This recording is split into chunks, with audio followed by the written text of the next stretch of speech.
Obviously, very, very, very sad and disappointed for our guys. What a great group of young men. And I can't tell you how much I wanted that game for them. I wanted them to walk off the field winners. For them to walk off the field, especially to lose in that fashion, I wouldn't wish that on anybody. But what I will say, and this, I know sometimes, whatever, they are winners. Just very grateful for that senior class. As I said, they stood in the gap. Everyone might not be able to see it. I truly believe they've built something really, really special, and just hate the way it ended. So credit to Iowa. They're a really good football team. They play a certain way. We obviously had our chances down the stretch, and just weren't able to make it happen. So the things that have affected us all year affected us, and we lost the football game, obviously. So with that, I'll just see what questions you guys have. What from your vantage point, what happened on the pick? I wouldn't be able to say. Yeah, that's, there was obviously with no timeouts left. We were trying to take a shot over the top to Jalen again, kind of like a 3-level flood there. They blitzed. They blitzed all three of those downs there. Looked like we picked it up. So I would assume, that's the third. If they're trying to throw it to Thomas, that's the lowest part. So must not have seen the defender. So, but I'd have to see the tape to know what exactly happened. But with 23 seconds, we were trying to push the ball down the field. Had a deep over route there with an in cut in behind it, and, chasing it this way, hoping to get the ball thrown past the sticks and clock it. Maybe take one more chance at a long field goal. The timeout you had to burn right before that, is that on you guys as coaching staff, or is it on Chubba, or who? Yeah, we'll just put it on us. I think, some young guys got in there. Billy went down. Billy was trying to come back. Some guys just got in there and just got a little confused about where to line up. So, anything like that, to me, it falls on me. But that was, just a play call. And, again, the guys were having to, we're down to, when Billy goes down, you're down to really 4 wideouts that play for us. And just guys trying to play different positions just got a little confused. The timeout where Alvano was actually going out for a 60-yard field goal, but then it ended up being the punt. Was that just a confusion that you guys were going to punt there? No, he just didn't run out. Yeah. The punter didn't run out. Yeah. So you were going to try a 60-yarder into the north wind? I had a fake called. Oh. Yeah, so I had a fake called. He didn't run out. At that point, I just said, you know what? Sometimes I've got to go with karma. Like, maybe this isn't the time to do it. Let's pin him down. And Buschini did a great job getting it down to the 1. So, we yelled field goal. The guy's supposed to run. The guys are all supposed to run out. He must not have heard it.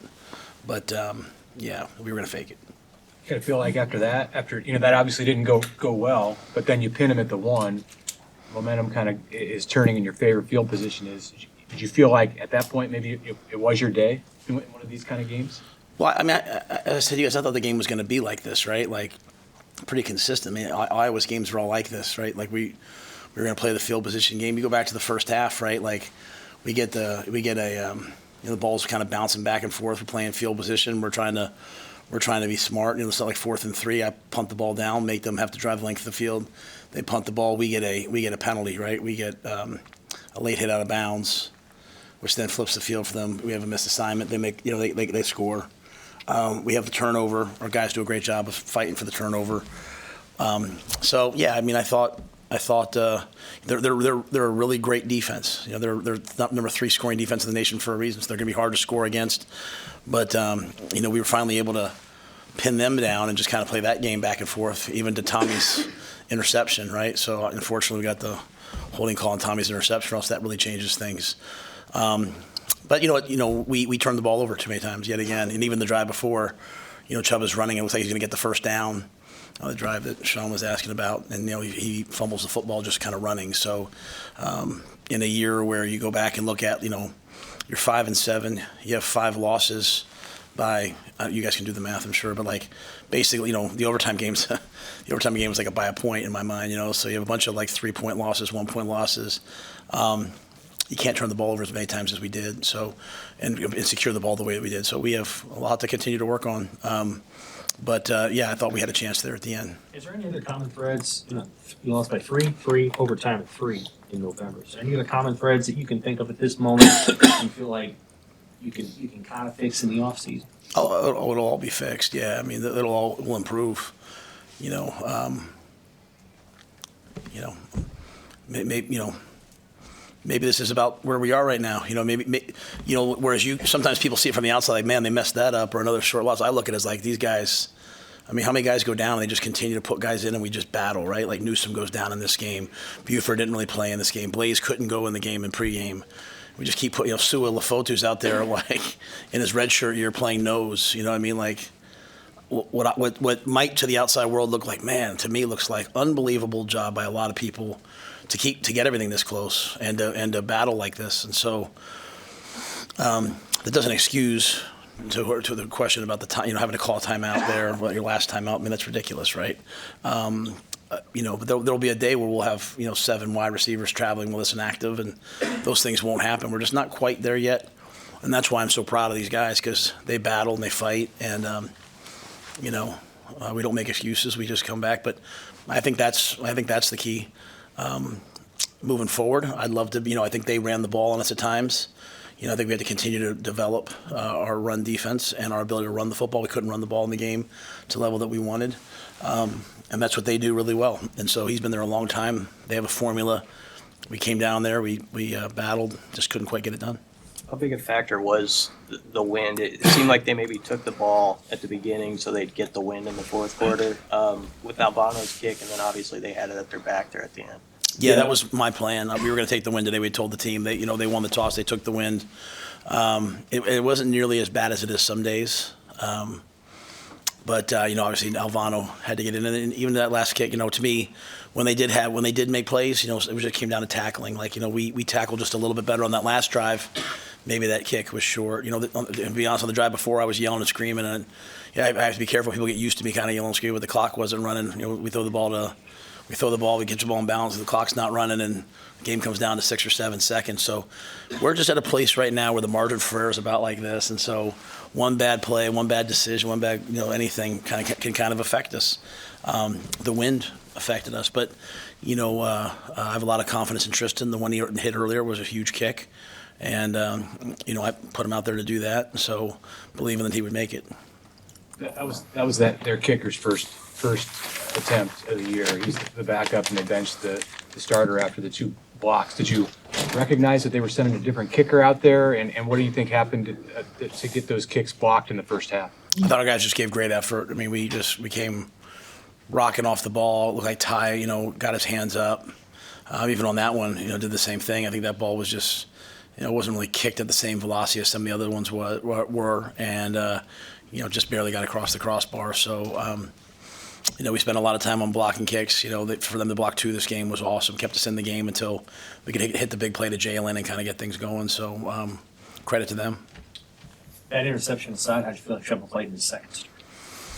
I thought Chuba was, a little bit a little bit sporadic early. There wasn't a ton of pressure, and just kind of told him, like, hey, settle down and keep playing, play the plays. I thought he started to do that.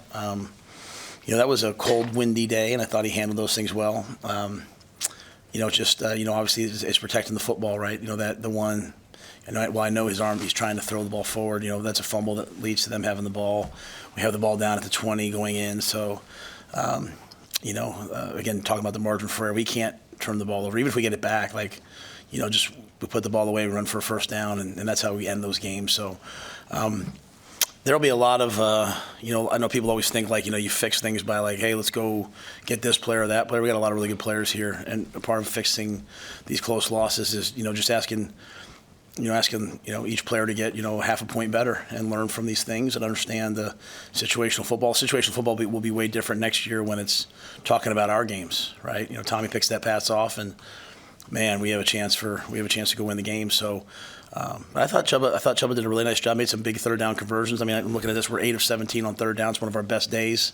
So, and that's a credit to him. He's only going to get better. Well, do you remember your emotion when you saw that interception that Iowa made there? Yeah. I mean, I'll let the players talk about it. I just, like I said, I'm so confident in what we're doing. and feel so great about the things that are happening, and so excited to see where this thing's going to end up. I just feel crushed for those guys. As I told them, sometimes the first people to do things don't get to see the results. The first people to storm the beach at Normandy, the first explorers, like you don't always get to see the end result, but I really can't say enough about these guys. I remember I can sit back to sitting there with Luke Reimer, Nick Heinrich just sitting there saying like, yeah, Nick Henry saying like, what, should we come back? What's it going to be like, Coach? Will you give us a chance? You have this reputation of playing young players, and so I told them like just for Julie and me, and Vivian, Leon, and Bryant, like what an amazing year of just getting to know these guys, and so I felt crushed for them, but at the same time, expecting us to stop them, and thinking, hey, they can't make a 35-yarder, we'll block it all the way to the very end to see them block it, and that's 3 walk-off field goals, to lose the year. That's tough. But they'll wake up tomorrow. We'll come in on Monday. We'll start working. We'll help the seniors as they move on to the next phase of their life, and we'll get back to work. Too often people complain and whine and talk and all those things. We're going to work, and I think we got the young players to do it. So we'll be back. What was your experience first time in this rivalry, this series against Iowa that's going to continue as the Big Ten expands on Black Friday? There was, fair amount of chippiness out there on the field after the game. What was your vantage point? Yeah, there's a lot of chippiness in college football after games now, way more than there used to be. Sometimes it's coaches running over and yelling at your bench. I thought the Iowa guys were. I got a lot of guys came up to me and shook my hand. I thought they were great. I mean, I know how much our guys wanted to win. Obviously, we wanted to win. Coach Ferentz is as classy as they come. So, I just thought it was a great college football game. I mean, it's a great college football game if you like defense, but I thought it was a great college football game, and you could definitely feel the intensity of it, and so, I'm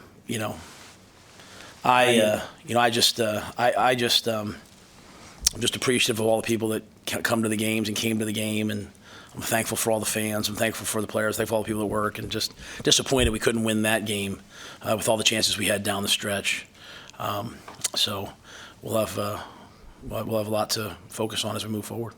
All right. Thanks, guys, for everything all year.